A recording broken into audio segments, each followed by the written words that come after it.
is 7:01, gang. Let's find out what we got going on today. It is a gorgeous Minnesota day again. And today we are October 19th. Any arguments with that? Not for me. Time keeps on ticking. And on October 19th, we're going to begin looking at, because this again is a record of the scriptures that kind of is working to keep things chronologically. We're going to wind up doing something that's I think I haven't looked at it too carefully, but more I think congruent with what was called the Synoptic Gospels, which is a mirroring of the Gospels together to see them in order of what was happening when in what books.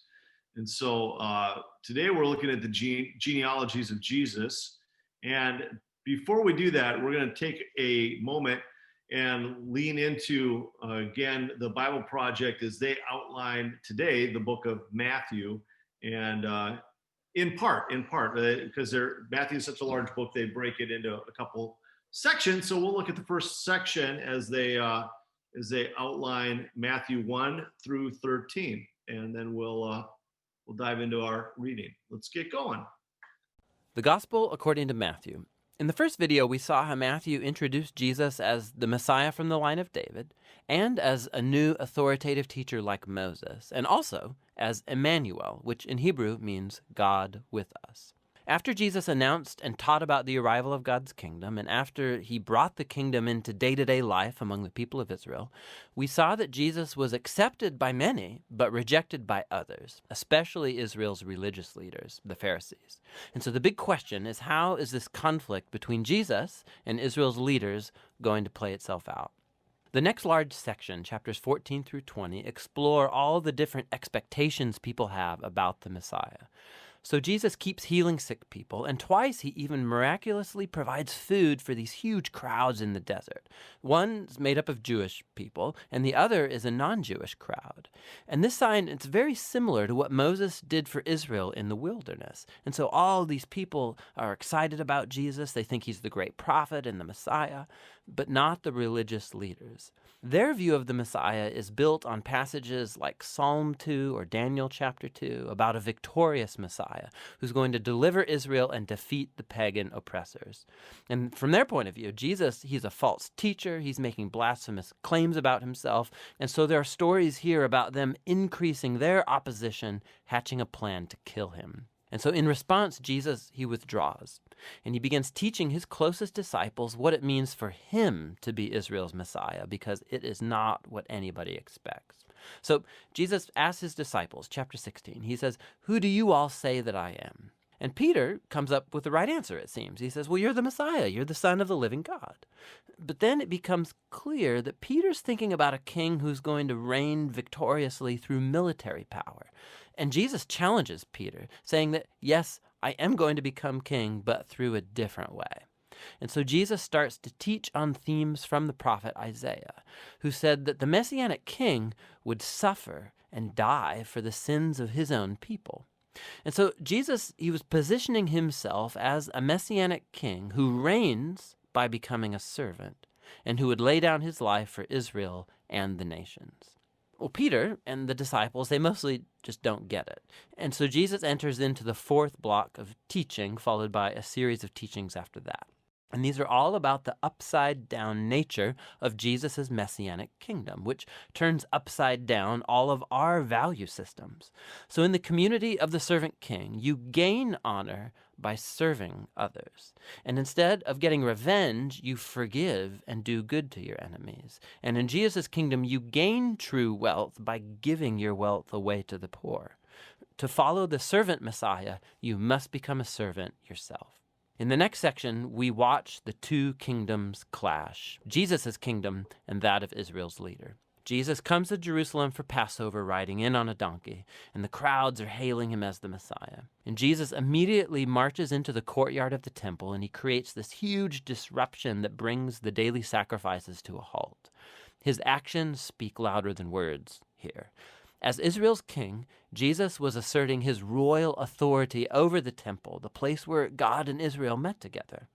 And in Jesus' view, the temple was compromised by the hypocrisy of Israel's leaders. And so here he's challenging their authority, and naturally, they're deeply offended.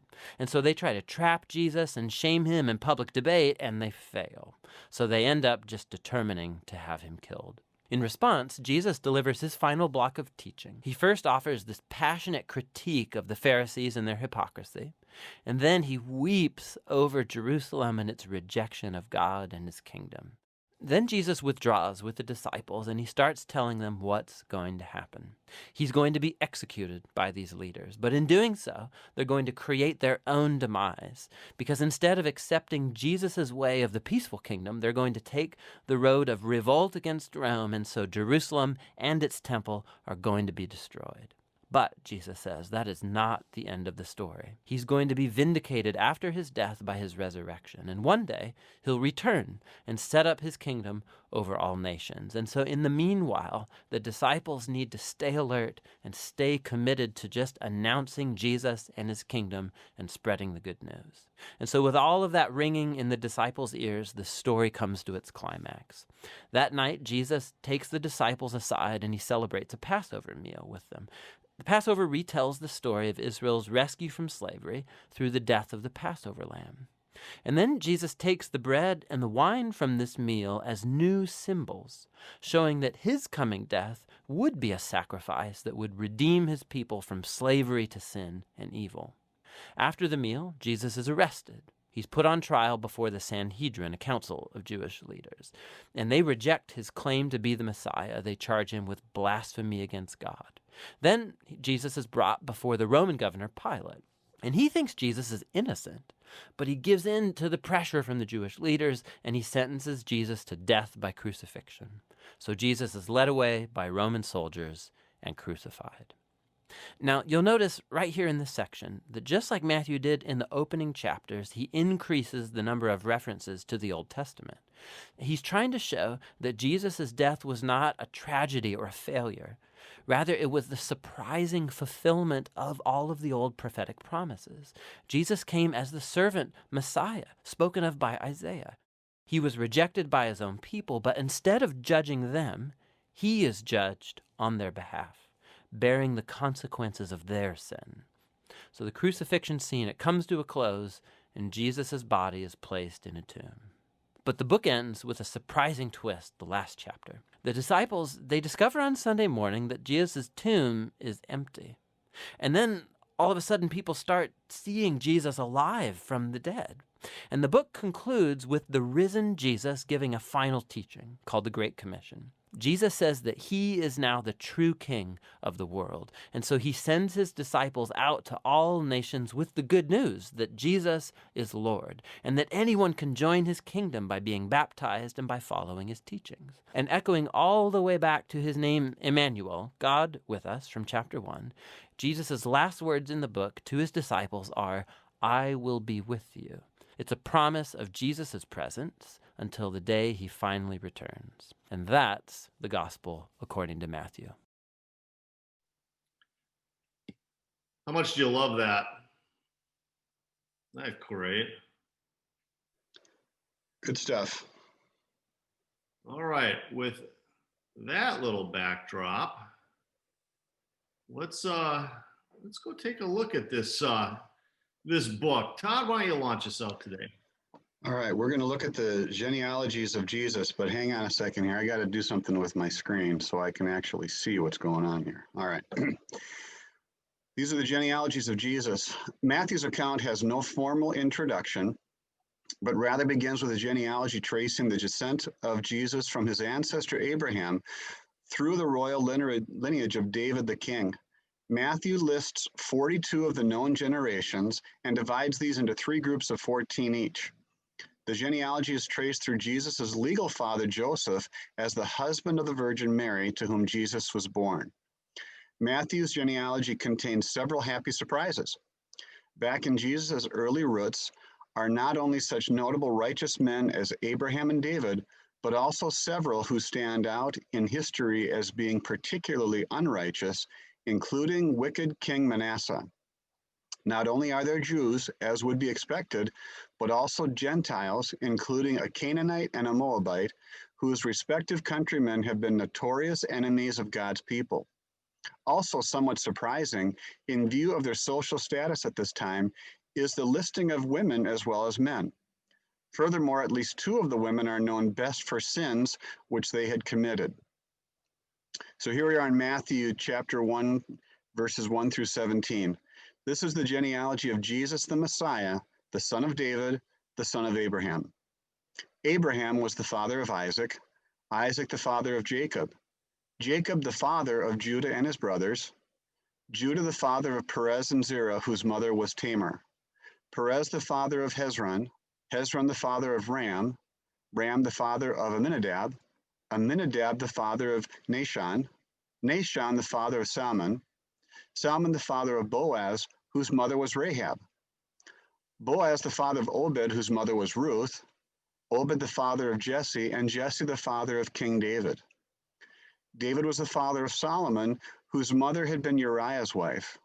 Solomon the father of Rehoboam, Rehoboam the father of Abijah, Abijah the father of Asa, Asa the father of Jehoshaphat, Jehoshaphat the father of Jeram, Jeram the father of Uzziah, Uzziah the father of Jotham, Jotham the father of Ahaz, Ahaz the father of Hezekiah, Hezekiah the father of Manasseh, Manasseh the father of Amon, Amon the father of Josiah, and Josiah the father of Jeconiah and his brothers at the time of the exile to Babylon.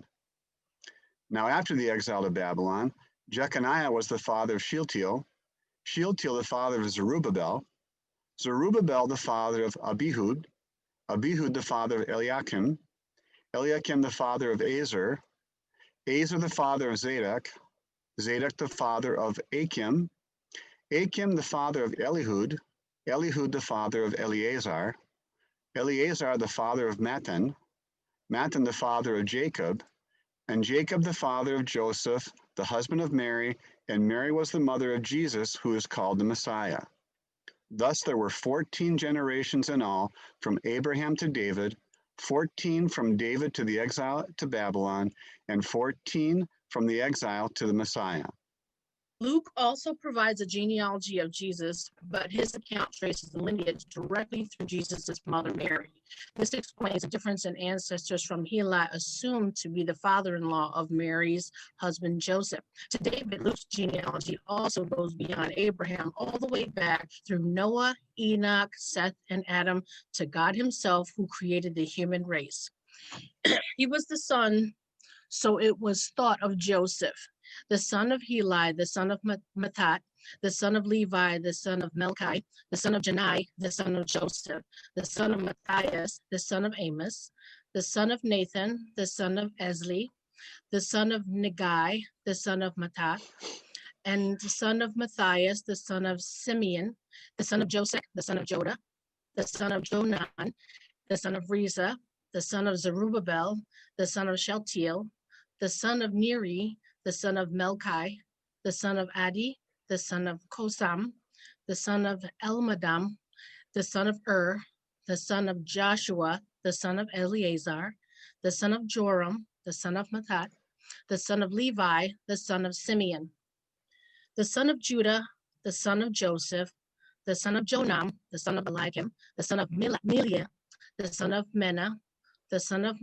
Mattah, the son of Nathan, the son of David, and the son of Jesse, the son of Obed, the son of Boaz, the son of Salmon, the son of Nahshon, the son of Amminadab, the son of Ram, the son of Hezron, the son of Perez, the son of Judah, the son of Jacob, the son of Isaac, the son of Abraham, the son of Terah, the son of Nahor, the son of Serug, the son of Reu, the son of Peleg, the son of Eber, the son of Shelah, the son of Canaan, the son of Arphaxad, and the son of Shem, the son of Noah, the son of Lamech, the son of Methuselah, my favorite, the son of Enoch, the son of Jared, the son of Mahalalel, the son of Kenan, the son of Enosh, the son of Seth, the son of Adam, the son of God. Perhaps the most significant aspect of these genealogies is the connection between Jesus and his ancestors King David. The prophet of old had repeatedly foretold that the Messiah would be of the house of David and the branch of Jesse, David's father. Therefore, from the Jews' perspective, Jesus is of the royal lineage and worthy to be king of Israel. While this brings comfort to many, it brings confusion to others who are expecting the Messiah to be the same kind of political king as those who reigned before him. Great job, you guys. Todd, you were saying you had discovered some commentary. Do you want to, I'm going to do a quick screen stop. Did you want to share some of that? Well, we were talking before we opened up the study. You know, one of our last questions has to do with why did Matthew trace to Abraham, and why did Luke trace back to Adam? You know, what was the difference in their reasonings for looking at the genealogy differently? And one of the things that I ran across is that Luke was writing primarily to Gentiles. That was his primary audience. And so the commentary that I read said that he was focusing on that because he really wanted to emphasize the humanity of Jesus and how God came to us in the form of a man to relate to us in a way maybe that we could, you know, better understand. Whereas Matthew was writing primarily to the Jews, and so he traced it back as far as Abraham. So some differences and I know Mark, you'll expand on that too, but just differences in why did they emphasize maybe certain aspects of that genealogy. Mm-hmm.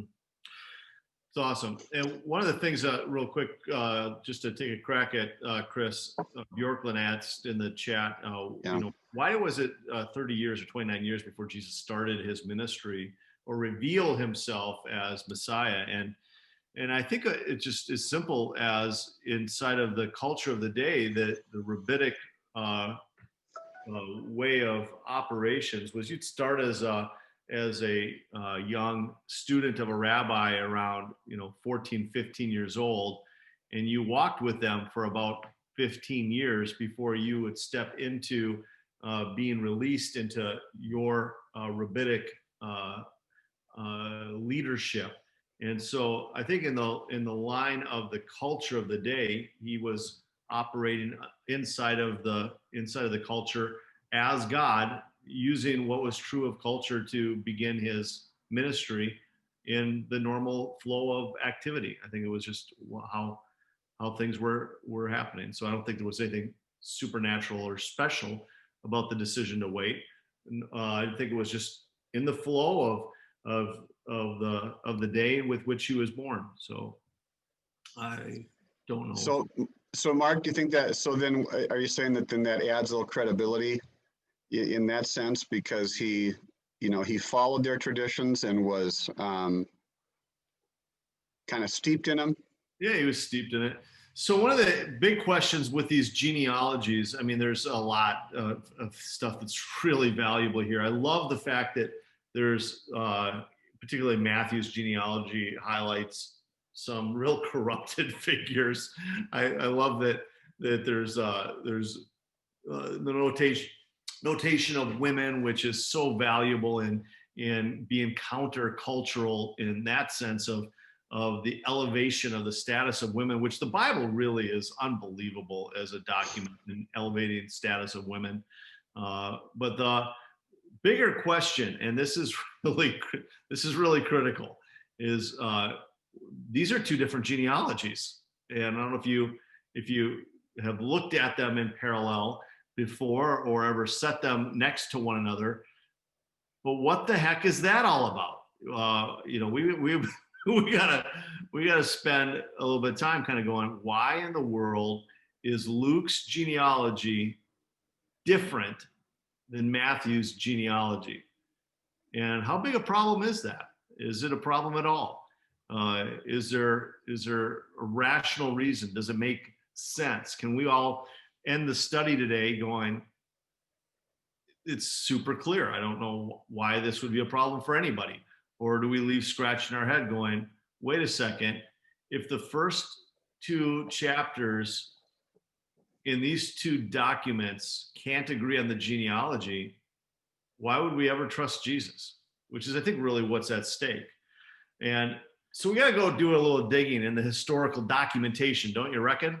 And I love that we do have great historical documentation about what was happening here. So Eusebius, which was one of the earliest theologians, right around 314 AD. So, roughly 150 years and following after Jesus's death, he's doing some of the most prolific writing, research, historical analysis of the early church and its movement. And much of his works are available today through the miracle of Amazon.com, and can be available to you for about $20. Just kind of remarkable, right? All right, but I want to show you a short video clip about the genealogy according to the earliest theologians. So let's take a look. Why does the genealogy in Matthew contradict the genealogy in Luke? In the book of Matthew, chapter 1, it gives a genealogy from Abraham all the way down to Jesus. And in Luke chapter 3, it gives a genealogy from Jesus all the way up to Adam. In Matthew chapter 1, it says that Jacob begot Joseph, the husband of Mary, of whom was born Jesus, who is called Christ. It says here that Jacob begot Joseph, which would mean that Jacob is the father of Joseph. However, in Luke chapter 3, it says that Joseph was the son of Heli, which would mean that Heli is the father of Joseph. So in Matthew chapter 1, it says that Jacob is the father of Joseph, but in Luke chapter 3, it says that Heli is the father of Joseph. So one book says that Jacob is the father, the other book says that Heli is the father, so the question is who's the father? Is Jacob the father, or is Heli the father, or are Jacob and Heli the same person? Well, they can't be the same person because Jacob's father is Methan, Heli's father is Methat. They have different fathers. They have different grandfathers. They have different great-grandfathers. They have different great-great-grandfathers. They have different genealogies. So how could Joseph have two different fathers with two different genealogies? Well, there's a 4th century historian by the name of Eusebius who explains this supposed discrepancy in the genealogy of Christ. In Eusebius's Ecclesiastical History, in Book 1, Chapter 7, page 21, second paragraph, second sentence, he says, Heli and Jacob were brothers by the same mother. Heli, dying childless, Jacob raised up seed to him, having Joseph according to nature belonging to himself, but by law to Heli, thus Joseph was the son of both.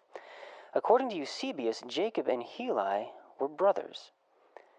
In Deuteronomy 25:5, it says, If brothers dwell together, and one of them dies and has no son, the widow of the dead man shall not be married to a stranger outside the family. Her husband's brother shall go into her, take her as his wife, and perform the duty of a husband's brother to her. And it shall be that the firstborn son which she bears will succeed to the name of his dead brother, that his name may not be blotted out of Israel. Basically, what this scripture verse is saying is that when a man and a woman get married without having any children, and then something happens and the man dies childless, his widow must not marry outside the family, but rather her husband's brother shall take her and marry her and fulfill the duty of a brother-in-law to her, and the first son that she gives birth to shall carry on the name of the dead brother, even though the living brother is the one who begot the child. The child still must be recognized by law as the son of the dead brother, so that his name is not blotted out from Israel. In the book of Matthew, it says that Jacob begot Joseph. However, in the book of Luke, it says that Joseph was the son of Heli. Eusebius points out here that Luke entirely omits the expression he begot because it's not possible for two different men to have begotten the same child. However, it is possible for one man to have begotten the child while the child is recognized by law as the son of another man, according to the law of Deuteronomy 25:5. And according to the history handed down by Eusebius, this is exactly what happened. Jacob was the living brother, and Heli was the dead brother. Heli and Jacob were brothers by the same mother. Heli, dying childless, Jacob raised up seed to him, having Joseph according to nature belonging to himself, but by law to Heli, thus Joseph was the son of both. The question is, though, how could Jacob and Heli be brothers, when Jacob's father is Methan and Heli's father is Methet? They have different fathers. They have different genealogies. So how could Jacob and Heli possibly be brothers? Well, Eusebius explains that Methan, whose descent is traced to Solomon, begot Jacob, Methan dying, Methat, whose lineage is traced from Nathan, by marrying the widow of the former, had Heli, hence Heli and Jacob were brothers by the same mother. If you didn't quite catch all that, then let me quickly illustrate what's being said here. According to Eusebius, Methan, whose lineage is traced to Solomon, married a woman by the name of Esther. They together had a son named Jacob. Then something happened to where Methan died. However, since Methan had a son to carry on his name, his widow is free to marry outside the family, and that's exactly what she did. She married a man by the name of Methat, from a different family with a different genealogy, whose lineage is traced to Nathan, the son of David. Then they together had a son named Heli. Thus Jacob and Heli are brothers by the same mother, though they had different fathers with different genealogies. Then, when Jacob and Heli grew up, Heli married a woman, but before they could have any children, Heli died childless. So his widow was required by law not to marry outside the family. So Jacob took her as his wife, fulfilled the duty of a brother-in-law to her, raising up seed to him, having Joseph, who by nature belonged to himself, but by law belonged to Heli. So when the book of Matthew says that Jacob begot Joseph, that's true. But when the book of Luke says that Joseph was the son of Heli, that's also true. Neither of the Gospels have made a false statement. Both accounts are true. All this information can be found in Eusebius' Ecclesiastical History in Book 1, Chapter 7, pages 19 through 21. You can buy this book on Amazon.com for just $20. Now, there's some people who give a much different explanation of the genealogies, and they say things like this. The church historian Eusebius, writing in the early 4th century, records that separate genealogies appear for the following reason. Jesus had both a biological mother, Mary, and a legal but not biological father, Joseph. Matthew records Jesus' genealogy by the law through his adopted father, Joseph. And Luke records the genealogy of nature through his biological mother, Mary. According to Eusebius' Ecclesiastical History, Julius Africanus, a 3rd century church father, explained this alleged contradiction in his letter to Aristides.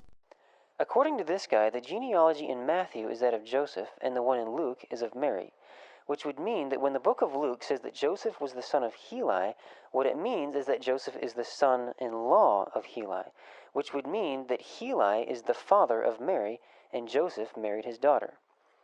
And in order to back up his claim, he references Eusebius' Ecclesiastical History, Book 1, Chapter 7.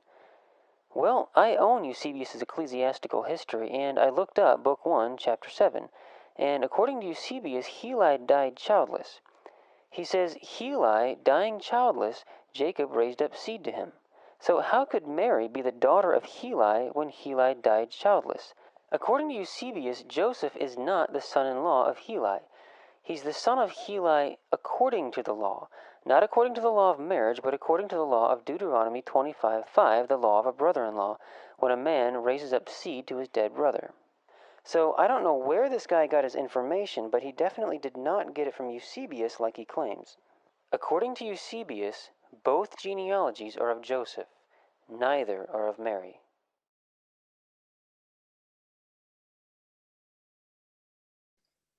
And so there we have some genealogy. What do you guys think of that? That's fascinating. I mean, that's really incredible. Yeah. Doesn't that make the whole story even more fun? Is one of those. Uh-huh. That's what I thought too when I first started learning about that. And then when you start looking at some of the broken lineage, the broken people that are in the lineage, it's even more remarkable that God was signaling how he was going to use corrupted people to bring his seed. And we talked about that a little bit ago, just that how that whole thing worked. And from you look all the way back to Genesis, and you see in Genesis the story of Joseph and that Joseph narrative, and how it just seems like any God that wanted to just shine in his lineage would use the line of Joseph to bring the lineage of Jesus. I mean, it would seem like that would be because Joseph is such a hero, right? I mean, he's just a massive hero, right? And yet he used Judah, and the lineage comes with his half, what is it, his sister, half sister or sister-in-law, whatever, Tamar, I can't remember the relation there, but it's just like, oh my gosh, it's just incredible that Tamar gets listed in Matthew's genealogy. It's like, that can't be more corrupting to say this is the good line of our great God. and to the point that God is going to use broken people to bring his kingdom reality into this world. And why do you guys think the Bible includes long genealogical lists like this? How does that serve? Or in what way does that serve, do you imagine? Someone in the chat said, great research. And I think that's the for me, it's relevance to the validity of the Bible when you can research and go back in long histories and you can see all of that. And then when you have information that actually validates it all, that's what gives out that long list. You're like, wow, there's no way you can lie about all these people. So that's what I think it gives the validity to the Bible and its relevance. Isn't it interesting, though, that we have to, and I agree with Tanya, but isn't it interesting that we have to prove the Bible with some other research rather than using the Bible as the source, and then if people want to prove their research, then they go to the Bible. It fascinates me that for centuries people have wanted to disprove the Bible, and every time they do, you go back through all of these documents and through all the history, and it really doesn't leave a whole lot of room for doubt. Yeah. Now, we were running for a while what we called affectionately the School of Theology to help people do a deep dive theologically on some things. And there's some big differences between the book of Matthew and the book of Luke. Joy, you went through that. Do you have any thoughts or reflections on it? Matthew was written specifically for the Jews. Mm-hmm. So he took the lineage down to Abraham because Abraham was considered the father of Israel. Whereas Luke wrote his book to the Gentiles, and to prove that Christ came from God, he had to go clear back to God in the beginning of creation. I love that that there's a reflection too as we're reading these things, that we need to be paying attention as we're kind of trying to understand what's being said. Is what was the author saying, and when was he writing, and to whom was he writing? And if we can capture some of that historical nuance, it helps make the reasons why the authors made choices even more powerful. And I love that that because they were aiming at a different audience, they went to a different place in relationship to the depth of genealogy and the purpose of those genealogies being written. For that reason that Edie mentioned, proof or Chris credibility that they were aiming at as they were establishing that record. Why do you think, I guess that's that second question, but if God works sovereignly and graciously, even when we sin and make poor choices, why should we make the effort to live righteously? Again, these genealogies show really wrecked people and their mismanaged lives as being powerfully used to bring the seed of Judah and then David and then Messiah right through these ruined lives. And why would it matter how we live if God can sovereignly work in the midst of the brokenness?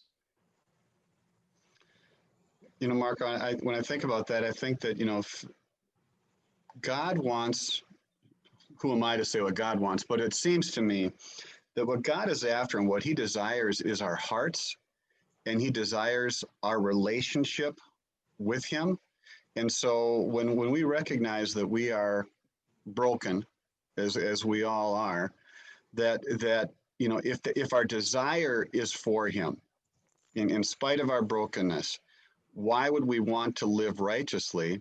I think it's out of a desire to enter into a deeper relationship with him. It's really good. Any other thoughts about that?